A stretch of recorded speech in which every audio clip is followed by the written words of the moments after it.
Although I love summer gardening and vegetables like tomatoes and watermelon, I am really looking forward to the cooler season because it can be a very rewarding time to garden in southern Arizona.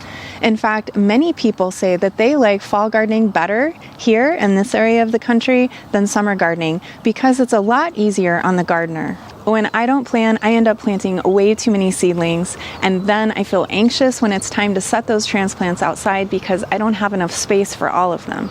So do as I say and not as I do here, and plan exactly how many of each thing you want to plant so that you don't feel sad when it's time to plant them outside. First, you need to decide what you want to plant. Do you love broccoli? Then plant extra broccoli seeds. And do you hate Brussels sprouts? Then don't bother growing them. Don't feel obligated to grow certain vegetables in your fall garden just because you think that's the thing to do. If you won't eat it, don't grow it. Space is a limited resource for most gardeners, so we need to choose what we're planting wisely. Gardens are also a very personal space, so make sure that you design your own to reflect what you love. Once you've decided exactly what you're going to plant, next you need to figure out where exactly in the garden you're going to put them. This is the time that I like to take a walk through my garden and sketch out my beds on a notebook paper and plan exactly where each thing is going to go. That helps me get an exact count for how many seeds that I need to plant inside. This is not set in stone. You can always change your mind and put something in another location than what you had planned for, but the point is that you know exactly how much space that you have so that you don't overplant your seeds. Next, you want to decide when and how you're going to transplant all of those beautiful seedlings that you've raised in the house. For example, which varieties do best when you direct sow them outside, and which varieties do better when you give them a head start by planting the seeds indoors. Planting certain seeds outside directly can be a little bit tricky in southern Arizona because we do experience such high temperatures so late in the season. For instance, in my garden last year, it really didn't cool down until the end of October, so if I would have planted some of my seeds directly in the garden, they may not have germinated well, or they may have really struggled early on and become stunted and unhealthy because the temperatures were still too high for them. I find that the best way to manage that is to start seeds inside for certain varieties, and they get a head start that way, and I can put out healthy transplants when the weather cools off. Before you start your seeds, one of the most important things that you can do, besides getting your soil and your seeds picked out, is to clean your seedling trays from the season before. This is really simple and inexpensive to do. What I like to do is just to take a regular dish soap, it doesn't matter which one, and with some warm water and a brush, I will scrub the trays to knock off any of the loose dirt and debris. Next, I spread my trays out on the ground and I spray them with equal parts vinegar and water. You can mix up half and half in a spray bottle and just simply spray those seedling trays and let that vinegar solution sit on the trays for about 10 minutes. This will treat any fungal or bacteria problems that you have on the trays, so definitely don't skip this step. It's important to do that in order to have healthy plants to set out in the following season. Let's talk about brassicas first, because those are the seeds that you need to focus on starting inside if you want to get a head start for fall season. Many varieties like Brussels sprouts, broccoli, cauliflower, and cabbage take longer to reach maturity. Broccoli, cauliflower, and cabbage can all be started indoors 4 to 6 weeks before your average first frost date. I like to start mine a little bit sooner. Brussels sprouts take up to 110 days to mature, so you definitely want to focus on starting those seeds now if you want Brussels sprouts in the spring. Starting them in the house will give you healthier plants that have enough time to reach maturity. Romanesco is the beautiful cousin of cauliflower and broccoli, and I love this variety, not just because of its interesting shape, but also because it has a delicious flavor.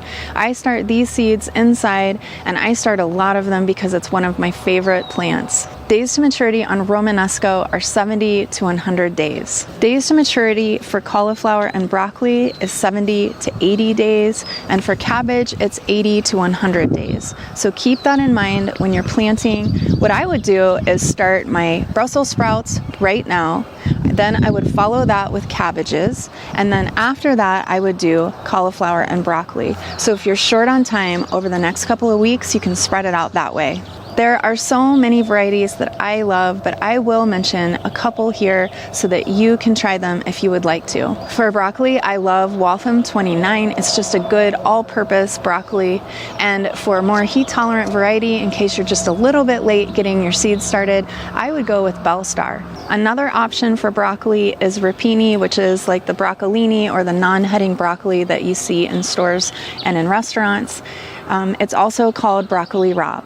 For cauliflower, I love Adana. It's probably my very favorite. A close second is the snowball variety. I also tried a really beautiful purple cauliflower last year from Baker Creek, and that was called the Purple of Sicily variety, and it was just gorgeous, as well as really tasty. There are so many different cabbage varieties that you can try. I love Red Acre for a red cabbage, and I love the Copenhagen Market for the green cabbage. Those both will give you really beautiful, fairly large heads of cabbage. If you're looking for some fun shaped cabbages to try, I would check out some of the more triangular shaped cabbages. I tried the Calabos cabbage last year. It's a purple kind of triangular shape, and it was really good, but also so cute. If you're looking for a cabbage that will fit in a smaller space, try the Tiara. It's an F1 hybrid. I got my seeds last year from Johnny's, and it will give you a much smaller head of cabbage, but it's just as flavorful.